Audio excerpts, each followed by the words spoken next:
జగన్ పోలీసులను బట్టలు ఉడదీసి కొడతా అంటున్నావు. పోలీసులు ఏమన్నా నువ్వు ఇస్తే వేసుకున్న బట్టలు అనుకున్నావా? కష్టపడి చదివి రన్నింగ్ రేసుల్లో ఎగ్జామ్స్లో పాస్ అయి ఎన్నో వేల మంది పోటీ పరీక్షల్లో నెగ్గి వేసుకున్న యూనిఫామ్ ఇది. నువ్వెవడో వచ్చి ఉడదీస్తా అంటే ఉడదీయడానికి ఇదేమి అరటి తొక్క కాదు. మేము నిజాయితీగానే ప్రజల పక్షాన్ని నిలబడతాం, నిజాయితీగానే ఉద్యోగం చేస్తాం, నిజాయితీగానే చస్తాం. అంతే తప్ప అడ్డమైన దారులు తొక్కం. జాగ్రత్తగా మాట్లాడు. జగన్మోహన్ రెడ్డి గారిని విమర్శించే స్థాయి సుధాకర్కు ఉందా? సుధాకర్ అనే ఒక ఎస్ఐ అతని వైఫల్యం వల్ల కాదా? అతను ఆ మండలంలోని శాంతి భద్రతలను పరిటాల సునీతకు తాకట్టు పెట్టడం వల్ల కాదా ఈరోజు ఇన్ని దుర్మార్గాలు జరిగింది,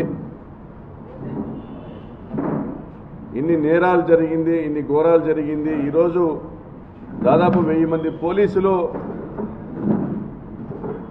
ఎంతో శ్రమ కోర్చి నిన్నటి బందోబస్తు డ్యూటీలో హాజరు కావాల్సి వచ్చింది. ఎంపీపీ ఎన్నికల సమయంలో దాదాపుగా 200-300 మంది పోలీసుల్ని మోహరించాల్సి రావడం కానీ, మరి గత 15 రోజులుగా రాష్ట్ర మీడియాను ఆకర్షించినటువంటి పరిస్థితి కానీ, అనంతపురం జిల్లాలో మళ్ళీ ఫ్యాక్షను మొదలవబోతోందన్న చర్చలకు దారితీయడం కానీ, ఇవన్నీ కూడా కేవలం ఒక సుధాకర్ అనేటువంటి ఒక ఎస్ఐ వైఫల్యమా, లేదా తన కాకి చొక్కాను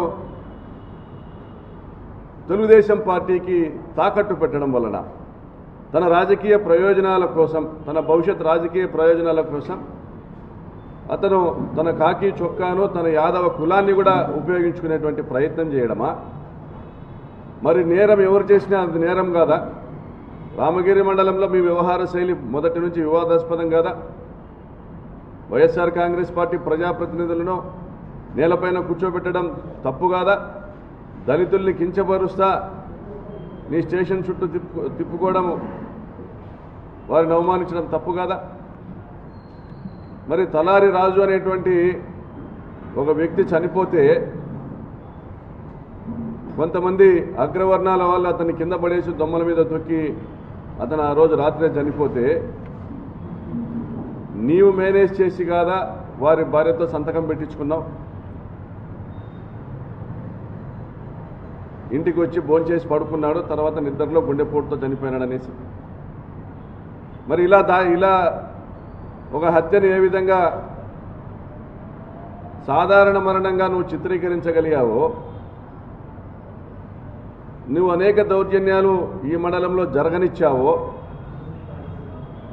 అన్కండిషనల్ సపోర్టు చట్టాన్ని పక్కన పెట్టేసి నీ ధర్మాన్ని నువ్వు చదువుకున్న చదువును, నువ్వు వేసుకున్నటువంటి కాకి చొక్కా యొక్క ధర్మాన్ని, దాని విధులను బాధ్యతలను పక్కన పెట్టేసి ఏ విధంగా అవుట్రైట్ అన్కండిషనల్గా నువ్వు సపోర్ట్ చేస్తూ ప్రోత్సహించినావో ఆ ప్రాంతంలో ఉన్న నేరగాళ్ళని, తెలుగుదేశం పార్టీకి సంబంధించినటువంటి నేరగాళ్ళని ఏ విధంగా నువ్వు ప్రోత్సహించినావో దాని ఫలితం కాదా ఈరోజు లింగమయ్య హత్య? మరి 27వ తేదీన ఎన్నిక ఉంది, 26వ తేదీన అనెక్సర్ 1, అనెక్సర్ 2 సబ్మిట్ చేయడానికి మా విప్ అడ్వకేటు మాజీ పీపీ గురువ నాగిరెడ్డి మా విప్ వచ్చి అనెక్సర్ 1, అనెక్సర్ 2 సబ్మిట్ చేయడానికి వస్తే వారిపైన దాడి చేసినప్పుడు నీవు కాదా వారి వాహనంలో ఒక కొడవలిని చేర్చింది, అన్యాయంగా అక్రమ కేసులు వారిపైన బనాయించింది? ఒక ఎలక్షన్ ప్రెమిసెస్లోకి పరిటాల సునీత సొంత గ్రామానికి సంబంధించినటువంటి ఒక ఎస్సీ వ్యక్తికి ఏమీ పని ఉంటుంది? ఆ రోజు పూర్తిగా వీడియో కెమెరాలు ఉన్నాయి, చుట్టూ పోలీస్ బందోబస్తు ఉంది. ఎలక్షన్ ప్రెమిసెస్ అయినటువంటి మండల కార్యాలయం యొక్క కాంపౌండ్లో జరిగినటువంటి దాడికి మరి వెంకటాపురం గ్రామానికి సంబంధించినటువంటి ఒక దళిత వ్యక్తికి ఏం సంబంధం ఉంటుంది? అతనితో మీరు సునీత కలిసి కుట్ర చేసి కంప్లైంట్ తీసుకొని దాడికి గురి కాబడిన వాళ్ళపైనే మీరు మళ్ళీ కేసు పెట్టడం, ఎస్సీ యాక్ట్ పెట్టడం, 307 పెట్టడం, ఆర్మ్స్ యాక్ట్ పెట్టడం, నాన్ బెయిలబుల్ సెక్షన్స్ పెట్టడం. అంటే మరుసటి రోజు జరగబోయే ఎన్నికల్లో ప్రజాస్వామ్యం ఉండదు, నేతి బీరకాయలో నెయ్యిలాగే ఉంటుంది. చట్టం ఇప్పటికే పరిటాల వాళ్ళకు చుట్టమైపోయింది అనేటువంటి ఒక మెసేజ్ ఇవ్వడం కాదా మీరు చేసింది? మరి మరుసటి రోజు అదే గూండాలు ఎవరైతే పరిటాల సునీత బంధువులు కురువ నాగిరెడ్డి పైన దాడి చేశారో వాళ్ళందరినీ తీసుకొని నువ్వు మళ్ళీ పెనుగొండకు వచ్చావు. నీ జ్యూరిస్డిక్షన్ కాదది. 27 ఉదయము కర్ణాటకలో క్యాంపుకు వెళ్ళినటువంటి వైఎస్ఆర్సీపీ ఎంపీటీసీలు కోర్టు ప్రొటెక్షన్ ఉంది కాబట్టి పోలీసులను ఆశ్రయించారు కాబట్టి పోలీస్ డిపార్ట్మెంట్ 7 జీపుల్లో వాళ్ళను బాగేపల్లి టోల్ ప్లాజా నుంచి తీసుకొని రామగిరి వైపు వస్తూ ఉండగా 12 గంటలకు సమయం ముగిసింది, కోరం లేదు, వాయిదా వేశామనేసి సమాచారం రావడంతో వాళ్ళని వెనక్కి తిరిగి పెనుగొండ ఎంఆర్ఓ కార్యాలయం వైపు తీసుకొని రావాలనేసి ఎస్పీ గారు డిసైడ్ చేయడము.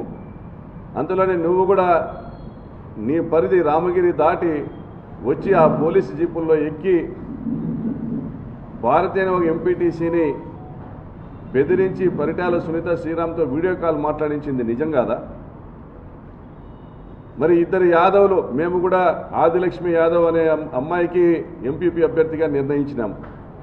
మరి వారిని కానీ కొండయ్యను కానీ 2 యాదవులు ఎంపీటీసీలు ఉండగా వాళ్ళను కులం పేరుతో నువ్వు ప్రలోభానికి గురి చేసేటువంటి ప్రయత్నం చేయడం వాస్తవం కాదా?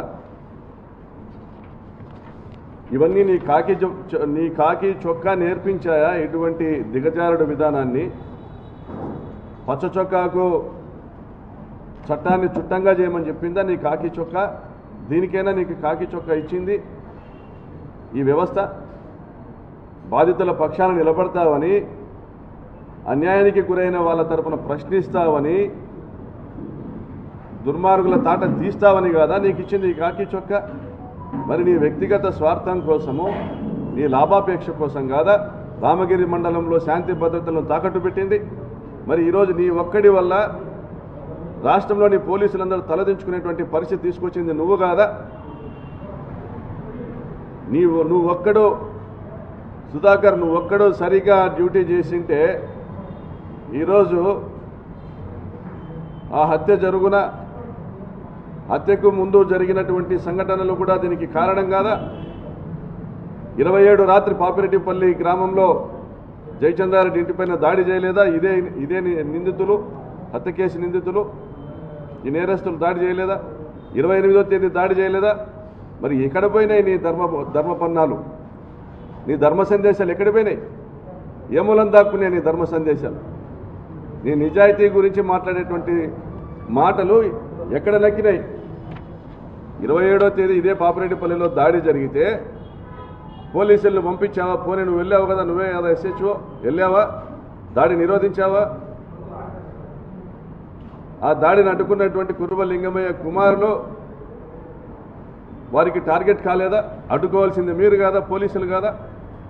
మీరు చేయలేని పనిని తాము చేయాలనేసి ఆ దౌర్జన్యానికి ఎదురుపైన లింగమయ్య కుమారులపైన కక్ష పెంచుకున్నది వాస్తవం కాదా? ఈ హత్య కేసులో ముద్దాయిలు పరిటాల సునీత తమ్ముడు, ఆమె తమ్ముళ్ళ కొడుకులు ఆ కురువ లింగమయ్య పైన కానీ వారి కుమారులపైన కక్ష పెంచుకున్నది అందుకు కదా? మరి 27 దాడి జరిగి 28 దాడి జరిగి జయచంద్రారెడ్డి ఇంటిపైన నీ వైఫల్యం వల్ల 30వ తేదీ హత్య జరగలేదు అదే గ్రామంలో, లింగమయ్య హత్య జరగలే? మరి 28వ తేదీ పోలేపల్లి ఎంపీటీసీ కొడుకును ఇదే ముద్దాయిలు పిలిచి బెదిరించడం వాస్తవం కదా? నువ్వు పోయి కొండయ్య గంతిమరి ఎంపీటీసీని బెదిరించడం వాస్తవం కదా? ఇంత దిగజారాలనా సుధాకర్? ఎవరిని నమ్ముకొని నువ్వు చేస్తున్నావు ఇది? పరిటాల సునీత నీకు టికెట్ ఇప్పించేటువంటి సామర్థ్యం ఉందనుకుంటున్నావా? ఆమె పైన ఆమె అధిష్టానానికి నమ్మకం ఉందనుకుంటా ఉన్నావా? అవసరం తీరేంత వరకు చంద్రబాబు తర్వాత ఏ ప్రభుత్వం వచ్చినా ఆ ప్రభుత్వంతో చట్టపట్టాలు వేసుకుని పనులు చేసుకునే విధానం కాదు ఆమెది. ఆమె భర్త చంద్రబాబు నాయుడు గారిని తిట్టిన విషయం మీకు తెలిసినా, తిట్టే తిట్లు మీకు తెలిసినా, ఆమె భర్త కానీ ఆమె కుమారుడు కానీ మొన్న టికెట్ ఇవ్వలేదని బతికినప్పుడు ఆమె భర్త కానీ చంద్రబాబు నాయుడిని తొన్ని నా కొడుకు అని తిట్టినారు. చంద్రబాబు నాయుడిని తొన్ని నా కొడుకు అని తిట్టినారు పరిటాల కుటుంబం. ఎప్పుడు కూడా 4 గోడల మధ్య చంద్రబాబు నాయుడిని తిడుతుంది. వీళ్ళ ఉద్దేశం ఏంటంటే చంద్రబాబు నాయుడు వల్ల ఈ రాష్ట్రంలో తెలుగుదేశం పార్టీకి ఇమేజ్ లేదంట, పరిటాల రవి వల్ల ఈ రాష్ట్రంలో తెలుగుదేశం పార్టీకి ఇమేజ్ ఉందంట. ఇది వీళ్ళ అభిప్రాయం. మరి దీనికి అంతటికీ కారణం ఎవరు? దీనికి అంతటికీ కారణం ఎవరు చెప్పను సుధాకర్.